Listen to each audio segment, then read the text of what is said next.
Today's date is 8 June 2024. I am in Reading. My name is Dennis Gill with the Americans of Wartime Experience, and I'm in Reading, Pennsylvania at the World War II weekend. And I've got the privilege of sitting down and speaking with Gregory Lauer. Thank you. I appreciate you sitting down and talking to us. You're welcome. Yep.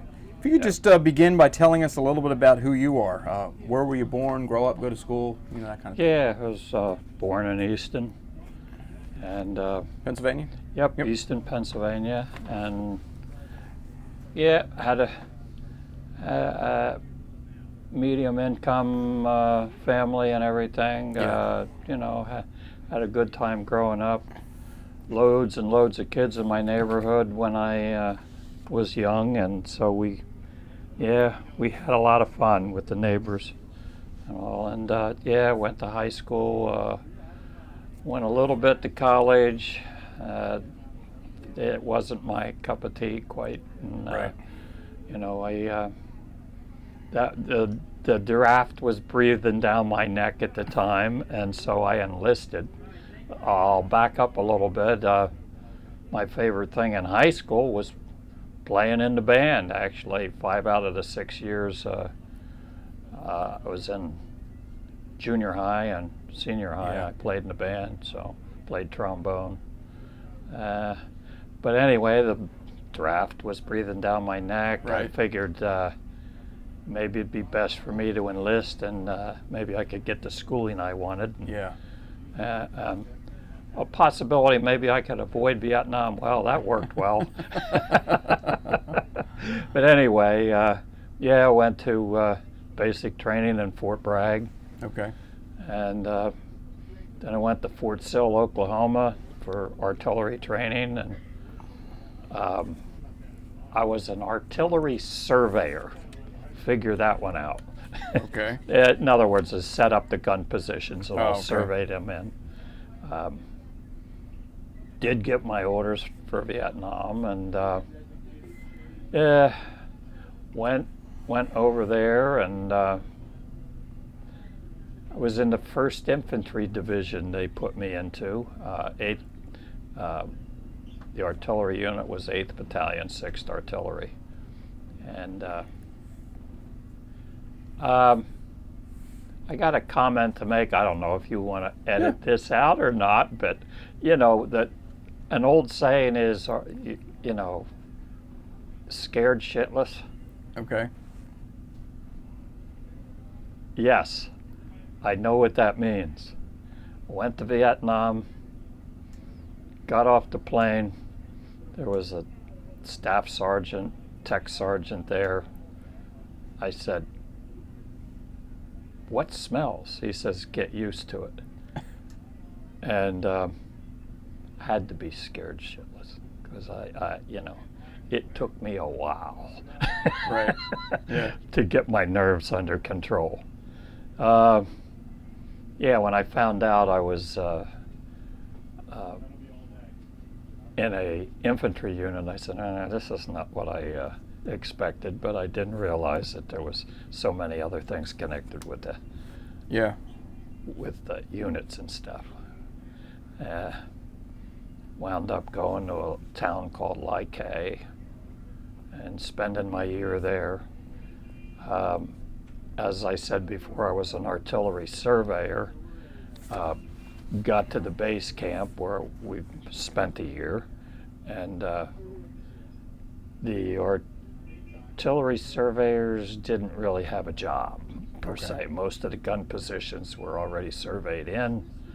I think they did 1 or 2 surveys in the whole year I was there. So we basically were a miscellaneous team of people, those that were artillery surveyors, so used for everything. So I remember in the beginning, building latrines, things like that, doing all kinds of miscellaneous jobs and stuff like that. They asked, maybe a month into when I was there, they asked for volunteers for a lieutenant commander, a battalion commander's driver.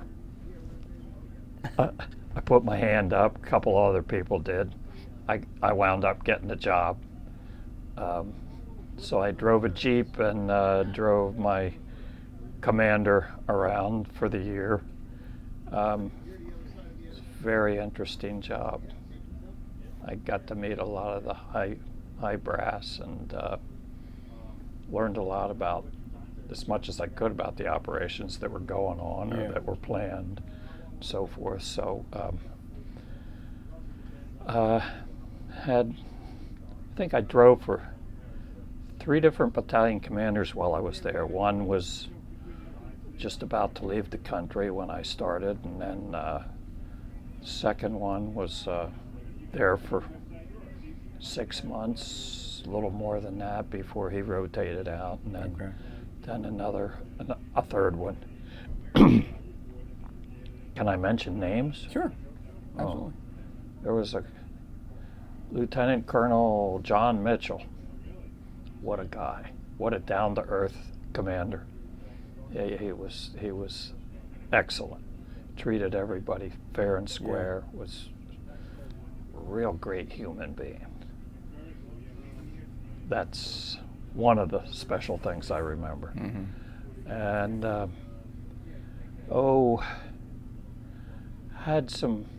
I flew in a couple of helicopters with him to different bases. One of the real highlights of the year was the 11th Armored Cav units were close by, and I got to drive George Patton Jr. for a week with my commander, and that was interesting. So I didn't get being an enlisted guy, you don't talk to them that much. Right. But overheard conversation. But he did have the Pearl handled 45, and I know he's trying to live up to his dad's image and stuff. But that was interesting. Yeah. And that was a big operation that went on for 2 or 3 weeks and stuff. We were supporting the 11th Armored Cav. Yeah. When I first got into this unit, it took a while to adjust and sleep, because right across the road from where my quarters were, actually I wound up sleeping in a bunker with 4 other guys. We were all either drivers for the higher brass, or we were they were people from G2 or something, security and stuff like that, and all. But all night, every night, pretty much, we had 2 105 batteries, one 155 battery, and 1 8-inch battery, all within easy walking distance. And they fired most of the night. If it wasn't one battery, it was another. Right. So sometimes 2 or 3 of the batteries. So I used to send little reel-to-reel. I had a portable tape player. I used to send reel-to-reel tapes home to my parents. Yeah.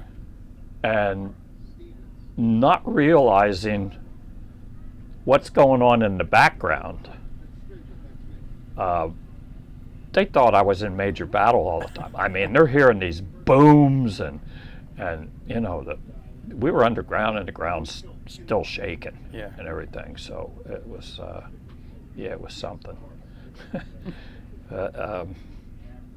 I consider myself very lucky to have been the colonel's driver and all, and for the most part I stayed out of trouble, but getting fired at, well, mainly rocket attacks. We place I was in the middle of a rubber plantation, and you could, didn't take me too long to, when I would go to sleep, you could recognize all the outgoing rounds and you could also recognize the incoming rounds, the rockets, Yeah. and all. You'd hear the motors on the rockets, Right. and you'd get very used to hearing the motors, and you'd start to hear the motor, and if you heard it for X amount of seconds, you knew it was going over you. You didn't have a problem. Right. If you started hearing it and then you heard the click and the motor shut off, you knew it was going to be close. Right. So, I remember diving under my bed a few times, but, you're young. Right. And, you don't think about it too much. Right. But, I don't know. You have any questions? Yeah. I just, there's probably a million little things that I did over there. I know, just for fun and stuff like that. I was the commander's driver. There was another guy that was the major's driver, and another one that was a captain's driver. And we used to go out, and we all had our Jeeps, and we'd go out and race on a road or along the perimeter and stuff sometimes. I mean, it was just see who had the fastest Jeep, whatever. It's just clowning around. Right. And a sergeant major gave me a bunch of stuff when he left the country. He gave me a brand new 45, and he gave me a whole footlocker full of green smoke grenades. I'm thinking, what am I going to do with this stuff? I'll pass it on to the next person that come into the country. So on New Year's Eve, we used a lot of it. Yeah. And, it actually, they allowed some of the 105s to shoot up some illumination rounds over the perimeter and stuff like that, and we set off a bunch of green smoke and everything else. We were telling everybody in the towers, we're doing this. Don't get too panicky. Right. But that was fun for New Year's. I'm sure. And kudos to all the cooks, because I being in the Army for 3 years, I had the best meals ever over there. I mean, I wouldn't have believed it, but we had one specific guy that baked all through the night, and I used to check in there 2 or 3 in the morning, and you'd just get a hot piece of pie or some bread or something that he was doing and baking and all, and that was nice. And you got perks. Right. So I guess looking at how I had it, it's pretty darn good compared to other people. Lost a couple of friends. All of them were dumb, stupid accidents. Not combat accidents. And that's part of the war too. It happens. But some crazy stuff. So, consider myself lucky. And then I came out of Vietnam and was stationed at Fort Knox, which was real good duty too. Yeah, I'm sure. Nice place to be, and went into town often. Met my wife there. Okay. We're going on 53 years. Oh, congratulations. Yeah, very nice. And yeah. And the Army was quite an experience. I think we should be like Israel or something, where men and women should have to pull a year or two duty.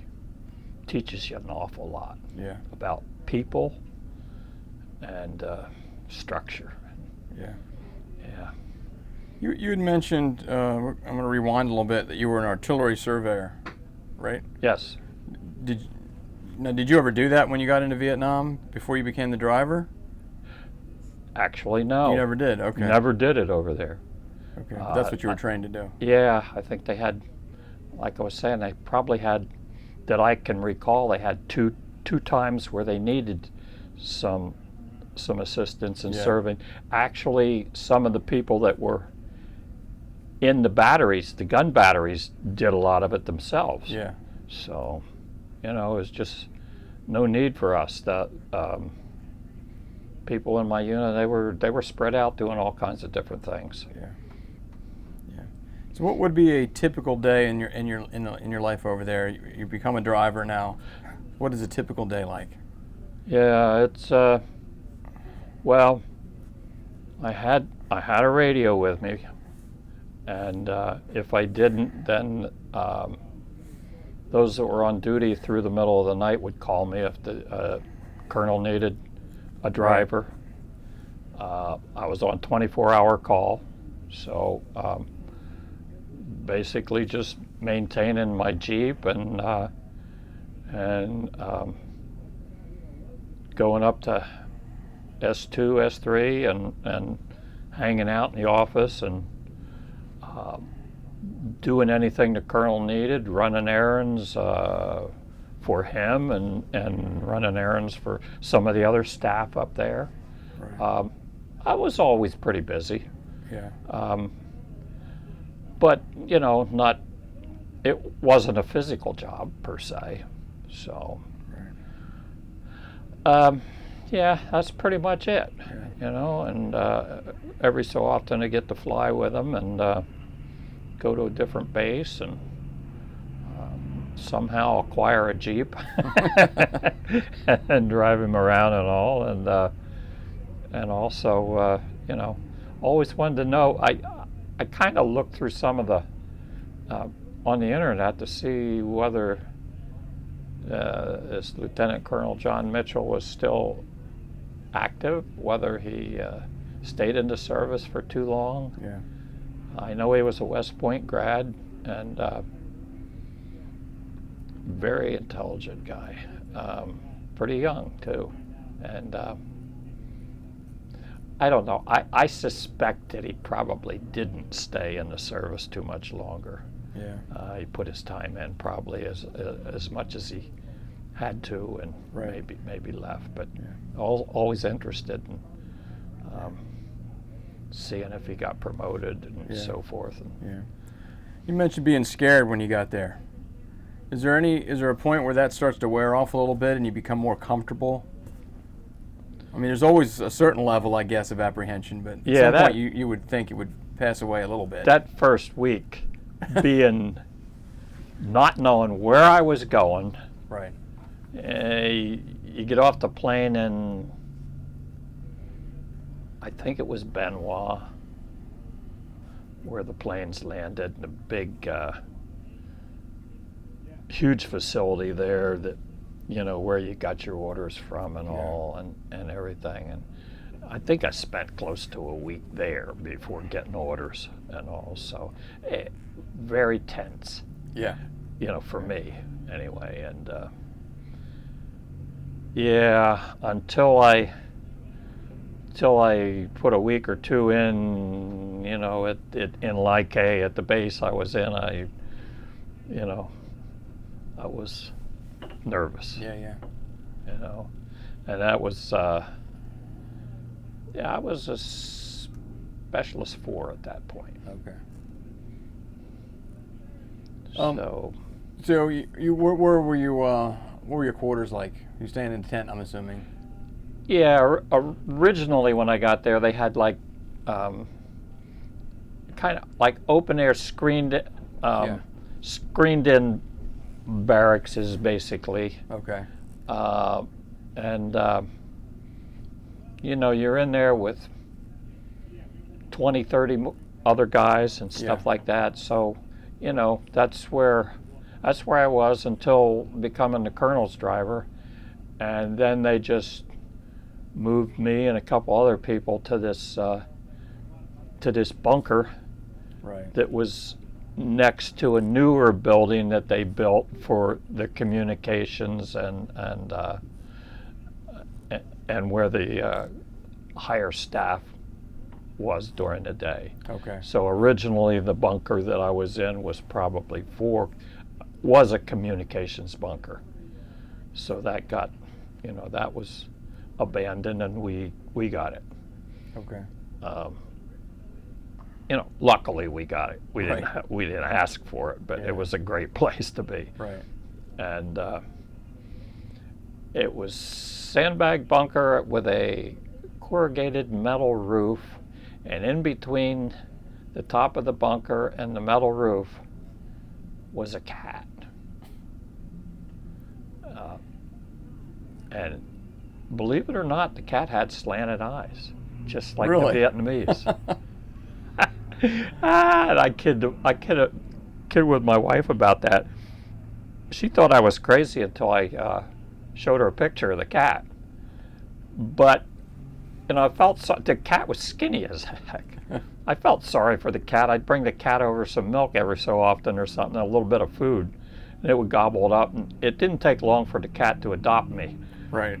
So, and the other guys in the bunker, they didn't mind too much. The cat slept on my bed after a while all the time, quite often. And Right. The guys and I realized that the cat was a good thing, because in the middle of the night, when the bugs came in, you'd just hear the cat. You'd hear the bugs, zzz, and then you'd hear crunch, crunch, crunch. The cat was very good at eating beetles Right. and big stuff that entered the bunker. Wow. So, poor thing. I don't know what happened to it after I left, but I know I know the stories of the Vietnamese eating dogs, cats, and everything else. And Right. as soon as the cat would see, we had a house girl come in and clean up periodically. And as soon as the cat would see Vietnamese, it's gone, Wow. Disappeared. So, Like it knew. yeah. It- But that was my pet. yeah. Now my dog. My father in World War II, he had a black dog. I'm not quite sure. It was a mixed breed over in North Africa. Trying to remember the name of it, but the dog. But anyway, yeah, he had a pet dog over there. Blackie, he called it. Yeah, that's right. But anyway, yeah. Was there ever any incidents of rocket attacks where you were? Oh yeah, I mean they came close. Thank goodness for the rubber plantation. A lot of them would hit the trees and go off. Okay. So, well, one story.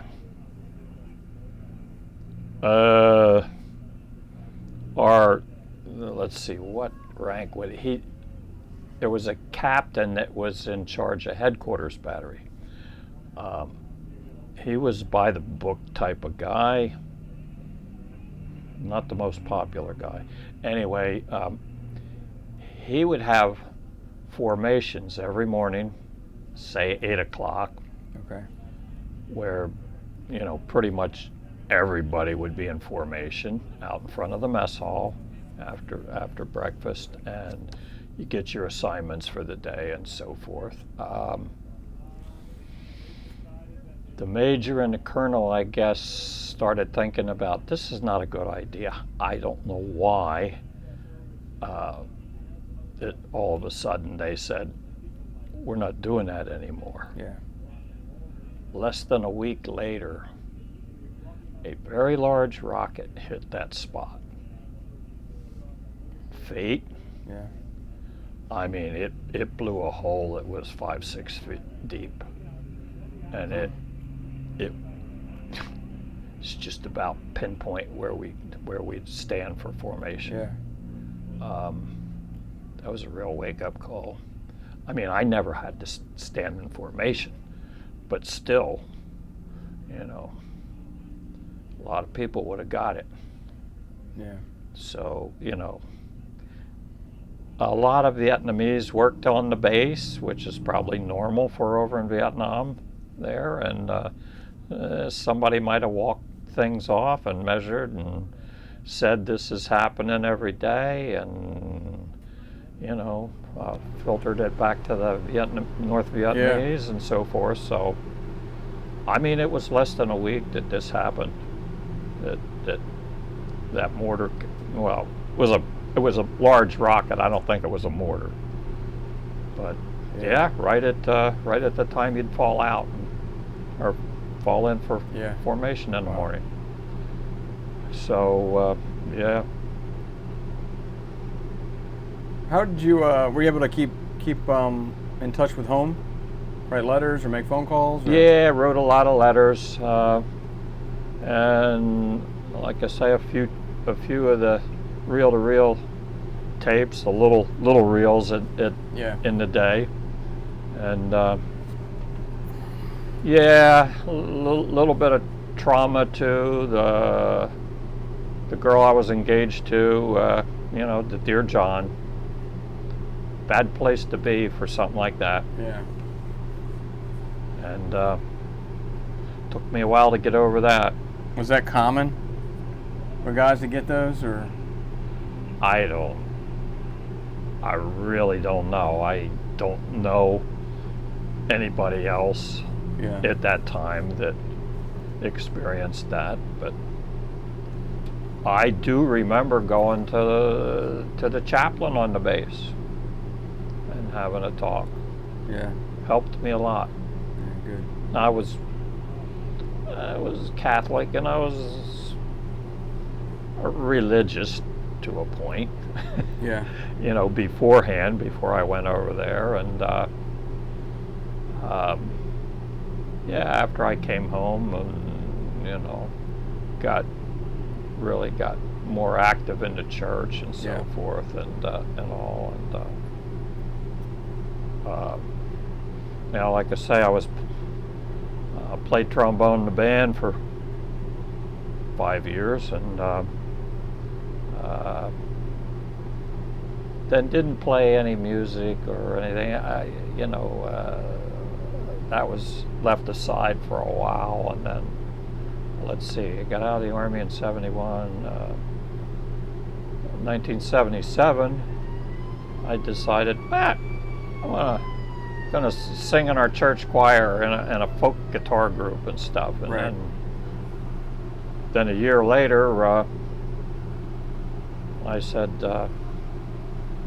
we need a bass player in this group. So I just looked around, and my former band instructor loaned me a bass from the high school because they didn't need it at the time. Yeah. And I found myself a bass in New York City and went and got that, and playing it till this date. Still playing. Wow. A couple of different churches I'm playing with, actually. Yeah. Because they're always looking for an upright, the big, large double bass. And enjoying the heck out of it. Yeah. And that's just would have never thought I'd be playing at 77 years old yet. Yeah. But I love music.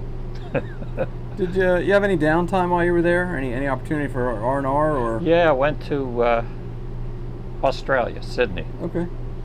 Yeah.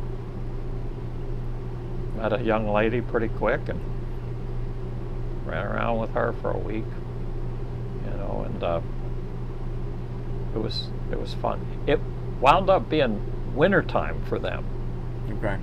When I went to Australia, so no beach stuff, but no beaches. Actually,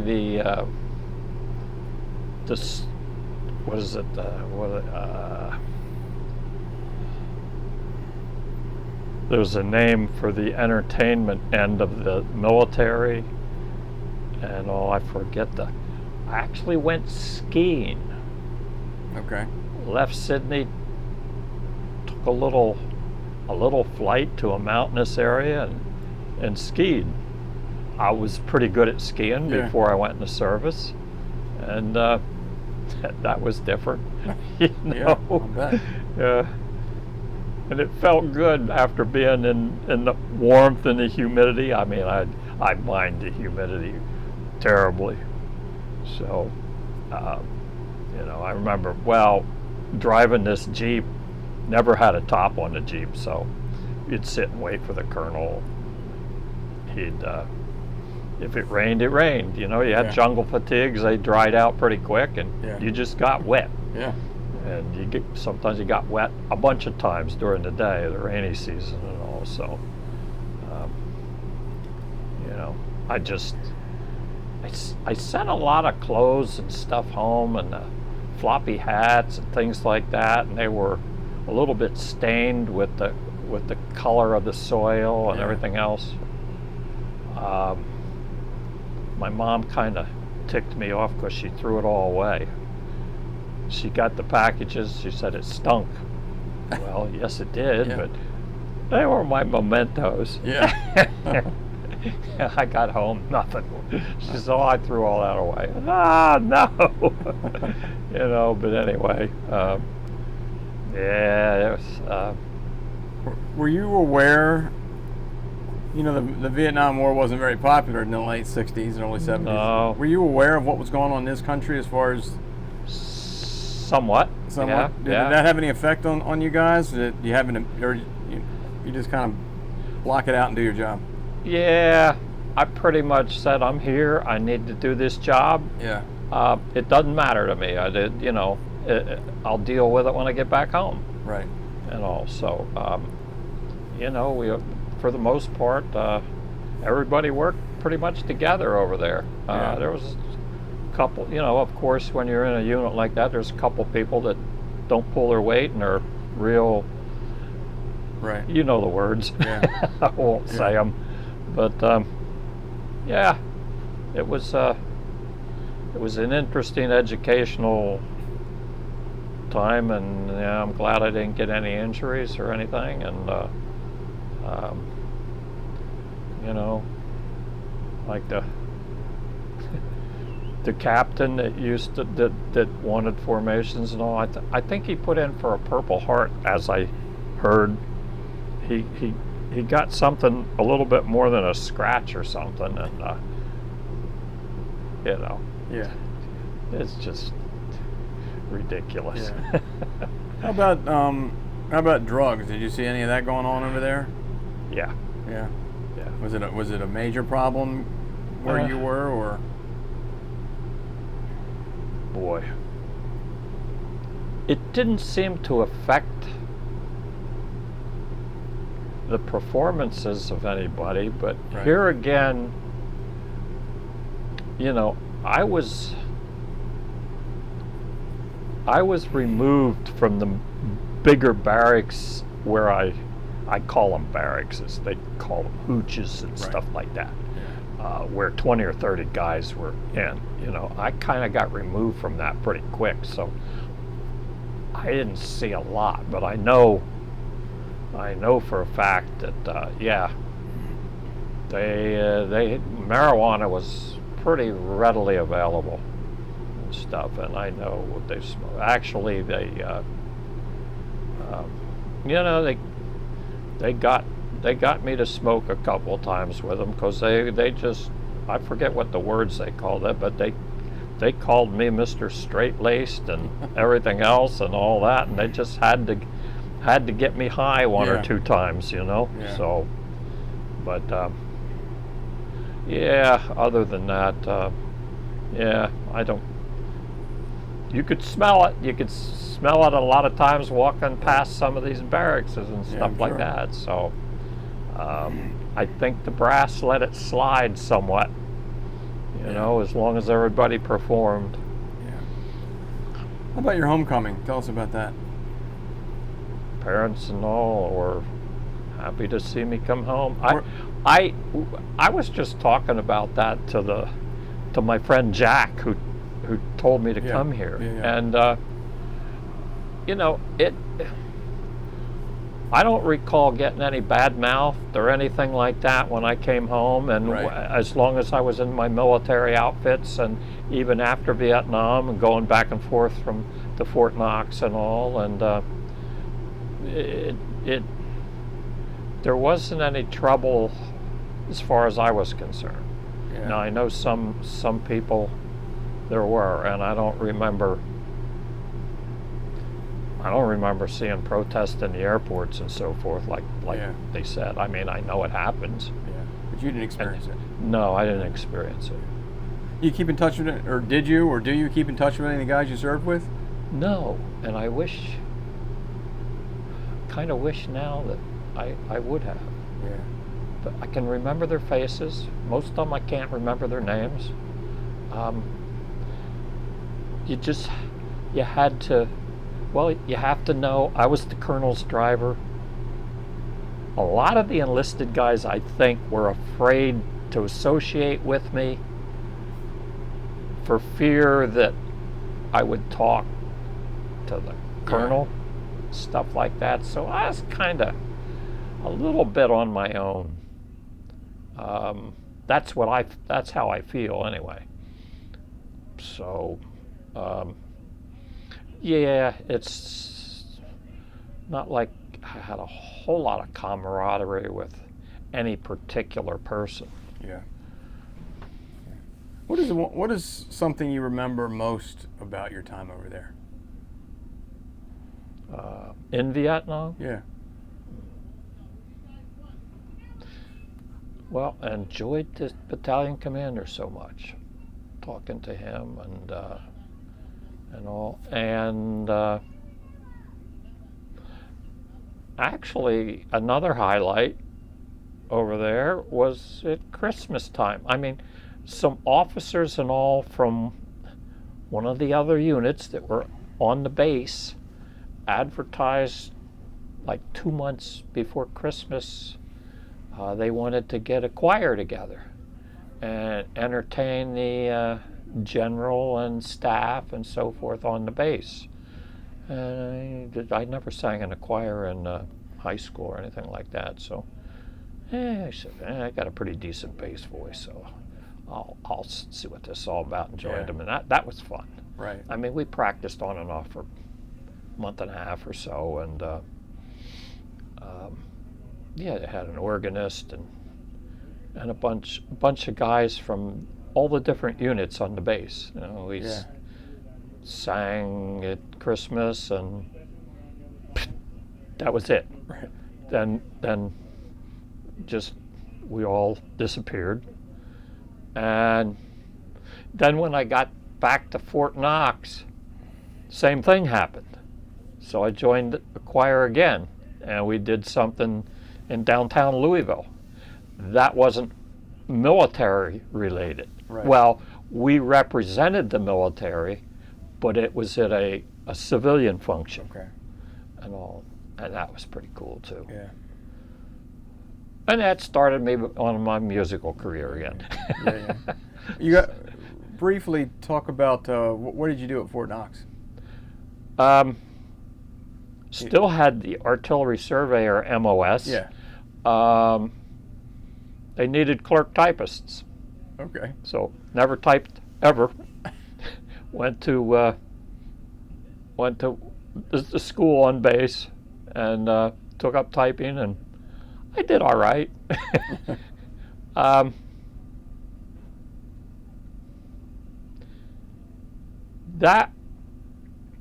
That was a little traumatic,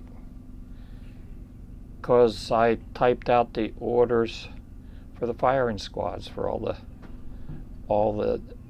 deaths in that particular area. Wow. So we the firing squad units, a bugler, officer and stuff. I think we covered from western Pennsylvania, maybe up into Ohio and out to Illinois, big circle, and maybe down into the Tennessee area, kind of a circle of area and stuff. So it's almost every week. So I had to type up orders for that. So. Yeah. What is something that you would like someone to remember about your service, especially your wartime service? Anybody watches this video 100 years from now? Well, tried to do my job. Tried to do my best at my job and all. I don't think I stepped on any toes, and I think I performed pretty well. And I don't ever remember getting reprimanded. So yeah. And it was 3 years. I think 3 years and a couple of days. It was quite an experience. Yeah. It taught me an awful lot about people, all ethnic groups. I mean, in high school, my high school was all white kids, no Hispanics, blacks, other ethnic groups, and you get in the military, it's a lot different. Yeah. And I met an awful lot of nice people, all different ethnic groups and stuff, and it was a good education. Yeah. And a positive experience, isn't that as much as it can be? Yeah, I'd say so. Yeah. Yep. So, it's probably got a bunch of more things buried in my brain somewhere, and I just, those are some of the things that happened, and so forth.